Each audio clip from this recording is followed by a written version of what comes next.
Hello बच्चों, welcome to the प्रकाश पुंज study centre.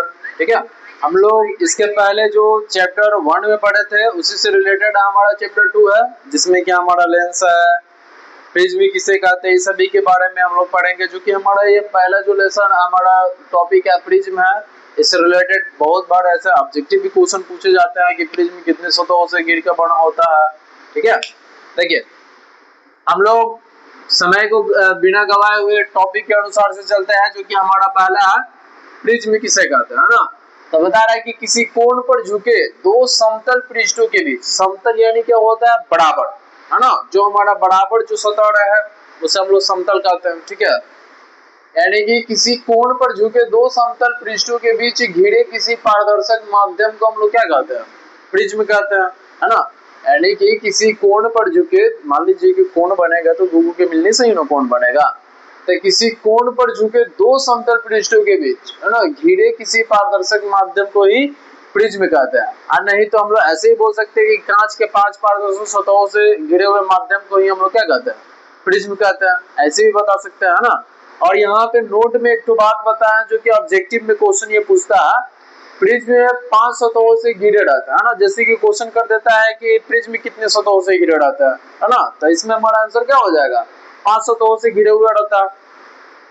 उसके बाद से हमारा लेंस है ना। लेंस किसे कहते हैं, आप जैसे कि देखिएगा हम लोग जो चश्मा का उपयोग करता है ना, चश्मा में हमारा उत्तल लेंस अवतल लेंस इसमें लगा रहता है। ठीक है, तो मतलब जिस तरह दृष्टि दोष हमारे आंखों में जिस प्रकार से रहता है उसी के अनुसार से हमारे नेत्रों में या हमारे चश्मों में लेंस लगा रहता है। ठीक है, तो वही हमारा लेंस है। देखिए लेंस किसे कहते हैं, तो पारदर्शक सतह का वो टुकड़ा जो दो निश्चित ज्यामितीय सतहों से घिरा रहता है ना। यानी कि पारदर्शक सतह का वो टुकड़ा जो दो निश्चित ज्यामितीय सतहों से क्या रहता है, घिरा हुआ रहता है, उसे हम लोग क्या कहते हैं, लेंस कहते हैं। ठीक है, देखिए और बता रहा है कि उसके बाद से लेंस के प्रकार। तो इस तरह से लेंस दो प्रकार का होता है, एक होता है उत्तल लेंस और दूसरा होता है अवतल लेंस।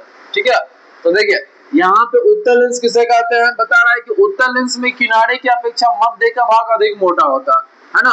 अब जिससे कि देखिएगा किनारे की अपेक्षा मध्य का भाग, मध्य यानी क्या होता है, बीचा वाला, है ना, बीच वाला। एगो ये ऐसे हो गया, ये ऐसे हो गया, यानी कि किनारे का ये हमारा पतला है, यहाँ पे पतला है, यहाँ भी पतला है, ऐसे और ऐसे, है ना। तो यहाँ पे ये किनारा ये हमारा पतला, ये हमारा पतला, बीच का भाग ये हमारा क्या मोटा है। यानी कि उत्तल लेंस उसे कहेंगे जिसमें किनारे का भाग पतला हो और बीच का भाग मोटा हो, उसे हम लोग क्या कहेंगे, उत्तल लेंस कहेंगे। ठीक है, और उत्तल लेंस का सिंबल हमारा यही वाला हो जाएगा, चाहे ये वाला भी हो जाएगा। ठीक, और उसी प्रकार से हमारा होगा अवतल लेंस। अवतल लेंस किसे कहते हैं, तो अवतल लेंस में मध्य भाग की अपेक्षा किनारे का भाग अधिक मोटा होता है ना। तो देखिए जिसमें हमारा होगा कि जिसमें अवतल लेंस उसे कहते हैं इसमें किनारे का भाग मोटा तथा बीच का भाग क्या हो, पतला हो, उसे हम लोग क्या कहेंगे, उत्तल लेंस कहेंगे। ठीक है, जो कि हमारा उत्तल लेंस ऐसे यहाँ पे बनेगा, ऐसे। ठीक है, ये हमारा क्या है, अवतल लेंस, और यहाँ से ये जो बनेगा ये हो जाएगा आपका उत्तल लेंस हो जाएगा। ठीक है, अब जैसे कि देखिएगा चश्मा का प्रयोग जैसे किया जाता है निकट दृष्टि दोष जिससे आंखों में रहेगा वहां पे क्या करेगा, अवतल लेंस का चश्मे का व्यवहार किया जाता है ना। और जिसका दूरदृष्टि दोष कमजोर रहता है उसका अवतल लेंस का चश्मे का व्यवहार किया जाता है। एक और आता है जिससे कि देखिएगा जो चश्मा ये रहता है ना इस टाइप का, जैसे कि चश्मा हो गया, इसमें क्या रहेगा कि नीचे भी रहेगा ऊपर भी रहता है ना, जिसका दूर का और नजदीक का दोनों का दिखाई नहीं देता है।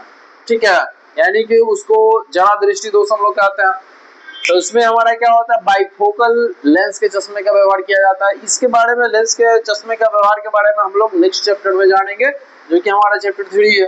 ठीक है, इसमें केवल इतना ही जानेंगे कि हमारा अवतल लेंस क्या है, उत्तल लेंस क्या है, प्रिज्म किसे कहते हैं।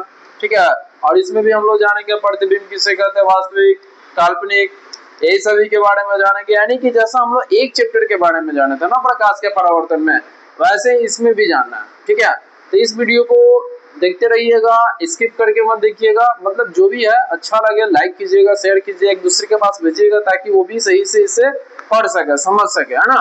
अब मान लीजिए कि जब तक आप लोग मदद नहीं कीजिएगा, हम हर एक जो भी हम लोग का वीडियो होता है इस पर लाइक कीजिए, सब्सक्राइब कीजिए, है ना, ताकि हम लोग का भी मनोबल सही से बढ़े और हम लोग खुलकर मेहनत इस पर जम के मेहनत करें, है ना, ताकि आप तक हर एक बातों को सही सही तरीके से आप लोगों तक पहुंचाया जाए, ताकि आप एग्जाम का सही से तैयारी कर सके। ठीक है, धन्यवाद। 1 मिनट गवर्नर।